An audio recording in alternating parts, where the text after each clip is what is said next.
Nasyak lahat, magkapatid na Villar, ginulat ang Senado, big pasabog to, Cayetano Black, watak na.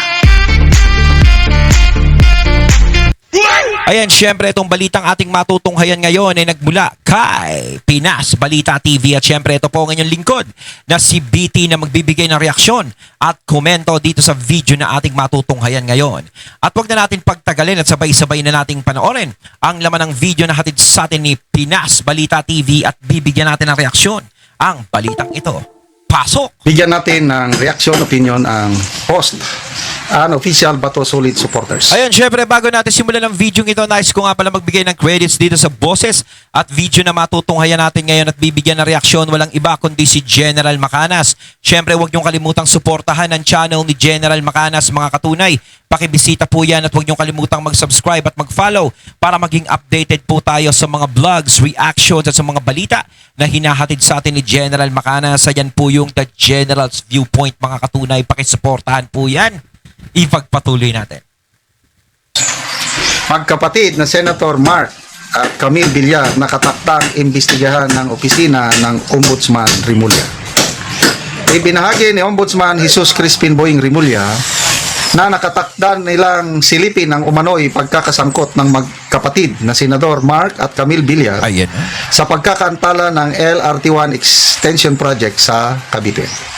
Sa isang panayam, sinabi ni Rimulya na mayroon silang mga impormasyon na nakuha na nangingialam umano ang magkapatid na senador sa nasabing proyekto at gusto na idaan ang proyekto sa kanilang mga lupain. We are investigating the claims. The project should have been extended to Cavite by now, but we're still verifying rumors that the Villar senators were going against the alignment. They want the rail system to traverse their lands, sabi ni Julia. Aba. Eto naman ngayon, yung magkapatid na Villar. Diba? Kumbaga, hihanapan na ng butas talaga, no? Para talagang nakikita natin dito is yung Cayetano Black, yung mga nandiyadyaan, ang talagang kinakasuhan at iniimbestigahan. Tapos dito sa Gatchalian Black, malilinis. Di ba? Paano naman yung PhilHealth dun kay Risa? Bakit hindi?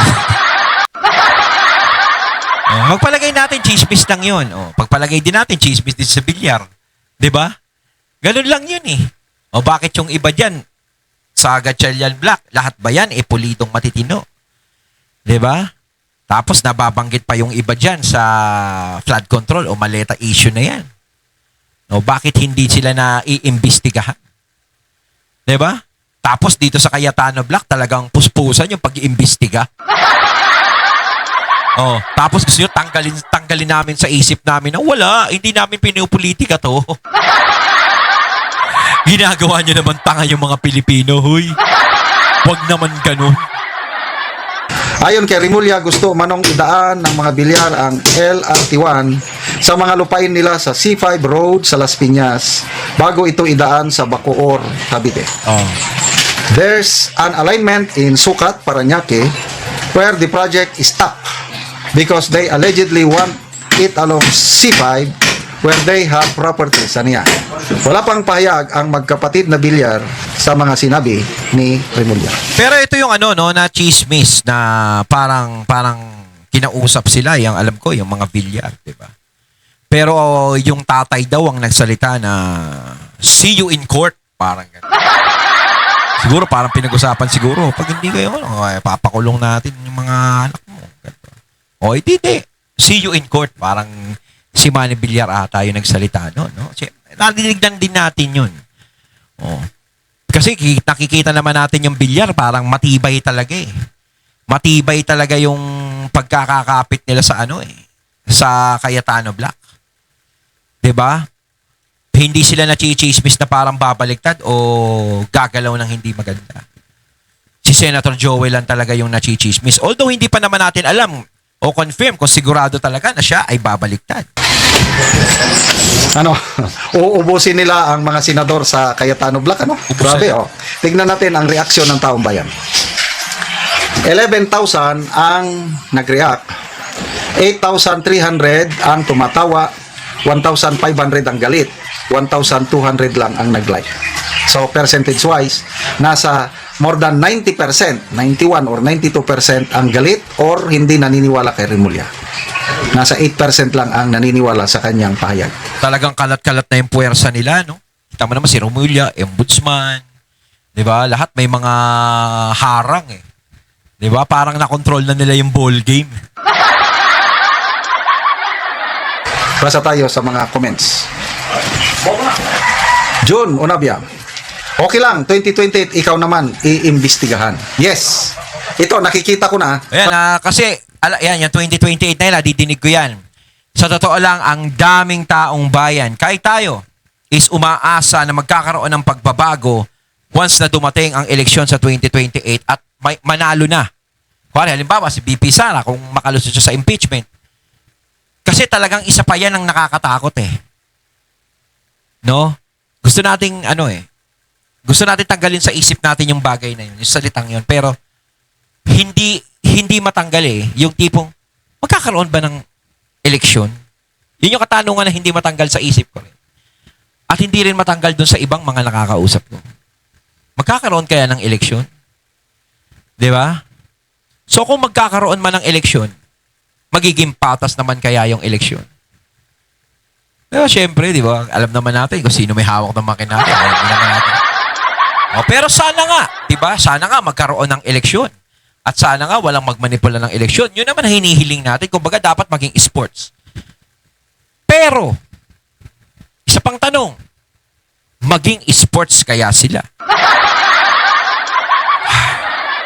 Basta, excuse me. Jinggoy, napakulong na. Escudero, matagal nang i-announce, in-announce na isasampa na yung kaso. Up to now, wala nang naisampang kaso kasi nga, tumawid naman si Escudero. Tumawid na ng bangka. Ganon din. Villanueva. Nakabinbin ang mga reklamo kaso. Parang lang, I hope I am wrong. Parang nakatakda na rin tatawid sa June 17 si Villanueva. Okay. Malalaman natin yan. Kasuhan din nila si Marcoleta. Tapos ito, magkapatid na Villar, 6. So sino na lang ang hindi nila kayang, dalawang Duterte Black. Bato, nagtatago na dahil sa ICC warrant of arrest, isusunod na nila si Senator Bongo. 8 senador. Sino na lang naiwan? Ang naiwan na lang, si Lore. magkapatid na Cayetano,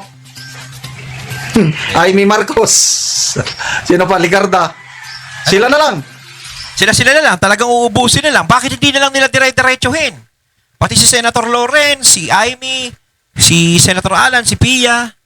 Diba? Lahat yan. Kasuhan na nila. Diba? Para, nahihiya pa sila. Tinitipid pa nila eh. Parang gusto pa nilang magtira eh. Kung gano'n naman talaga nangyayari, naku, grabe na yung bulgara na yung pagiging nila niya. Sakit. Sakit. Nako, paubusan talaga na. Bilib din ako sa ginagawa ng administrasyon. So, ako talaga, General Macanas, believe din talaga ako kasi ang dami nilang paraang naiisip. Lalong-lalo na sa impeachment ni BP Sara para matuloy, ang daming paraang naiisip. Kasi talagang dati, puro reject ang impeachment kay BP Sara eh. Hindi tinatanggap eh. Hindi natutuloy eh. 'Di ba? Pero, malaon man din. Is mangyayari. Tapos, syempre, ito pa sa flood control issue. No? Talagang, ang galing nila gumawa ng paraan para talagang lahat ng mga bagay na yun, di ba? Yung isa mapagtakpan, yung isa matanggal din nila. Ang lupit ng game planner nyo, ha?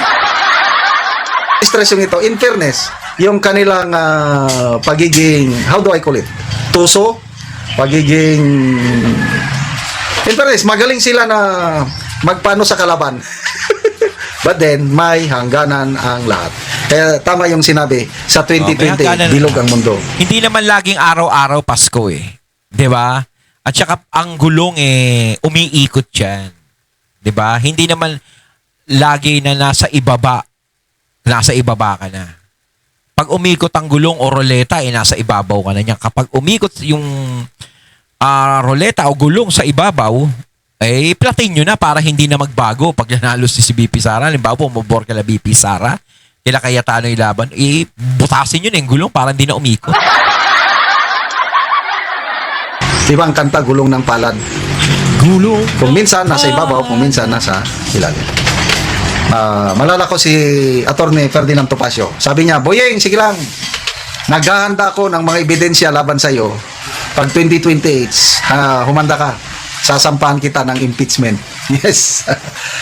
Kasi ang Medyo matagal-tagal pa ni yun. Boyeng Rimulya as ombudsman. Sabi ni Attorney Edwin Lasierda, dating spokesperson panahon ng Pinoy administration, si Boyeng is an insurance of the Marcos administration. Ano yung insurance? Safety net. Oh. Na sa 2028, habang nandyan si Boyeng Rimulya, yung mga kaso-kaso na isasampa laban kay Marcos at iba pang malyado niya, Walang mangyayari. mababasura habang nandyan si Rimulya. Kaya, ang Kaya nga nakikita... yan ang nilagay dyan, di ba? Kita nyo naman si Remulla, di ba? May issue din yan. Pero kita nyo naman, ginawa nilang ombudsman. kung move ng President Sara administration. Ito, opinion ko lang ito. Baka mali ako. Kaya kasi kung ako si President Sara, gagawa ko ng paraan, I will use my power as a president para ma-impeach, matanggal si Boyeng Rimulya para uusad ang mga kaso na isasampa. Kasi nangako na si BP Sara na hahabulin niya ang mga nagnakaw sa kaban ng taong bayan ngayon. Kaya that will be a big Yan kasi, yan yung mga sinasabi ni BP Sara, yan yung mga kinatatakutan nila kaya ayaw nilang maupo sa Malacanang si BP Sara. Oo. Dapat pala kay BP Sara, hindi na siya nagsalita na tatakbo siya. No? Dapat sinabi niya lang, hindi ako tatakbo kahit anong gawin nyo. Gawa na lang sana siya. No? Para yung mga kalaban niya is makampante. Hindi naman pala tatakbo, wag na natin i-impeach. Tapos kapag malapit na yung 2028, sabay sabihin niya, tatakbo ko, you. Gulantang siguro lahat yan, no? possibility in 2028 pag nakaupo na si BP Sara. Alam niyo yan.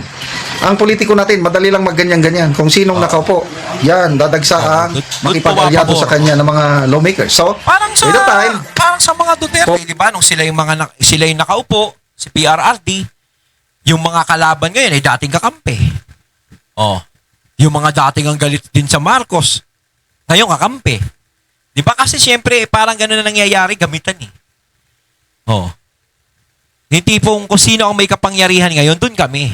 O kita nyo, halimbawa si BP Sara maging presidente, ang daming babaliktad yan, sabihin bumaliktad kami, sa iyo na kami kakampi.